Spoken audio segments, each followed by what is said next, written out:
Yep.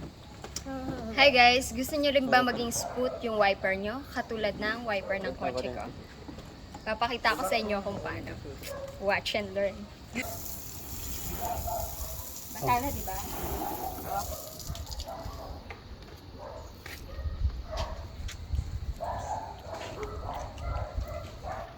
Next natin is head and shoulder. Ano ito? Yung kulay green. Para mas maganda. Green.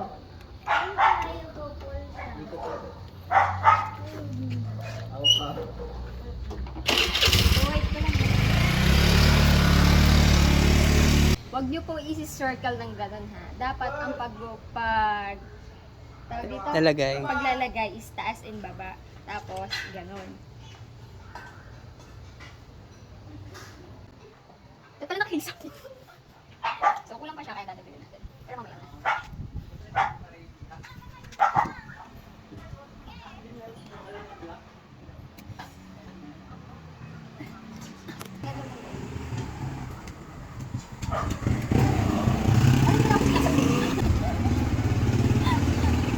Okay na yan.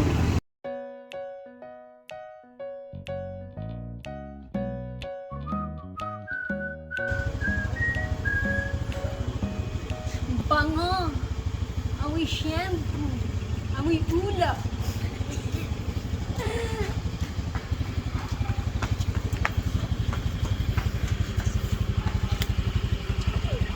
So, hindi ka na masyadong abot yung nasa dulo. Okay na yan.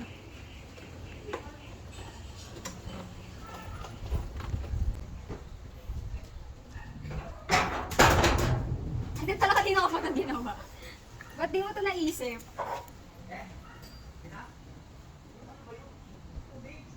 Tapos ganun, So, no? meron po Jab. itong batang makulit. Ganun, Jab. Ganun, no? Ano? Yan.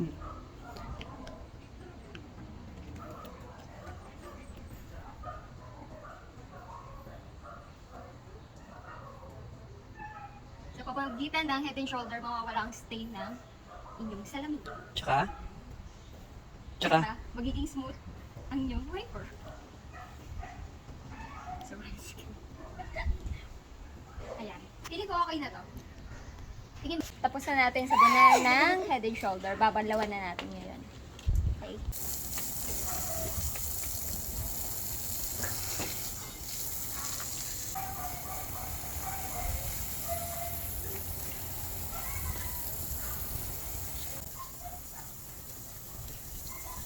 Dapat tinanggal mo yung ano. Tingnan nyo yung difference niya, guys. Ito yung my head and shoulder and then yung sa kabila, tingnan nyo. Oh. Look. Diba ang galing? Head and shoulder lang pala ang kailangan. Oh. Oh. Oh my. Head and shoulder, baka naman.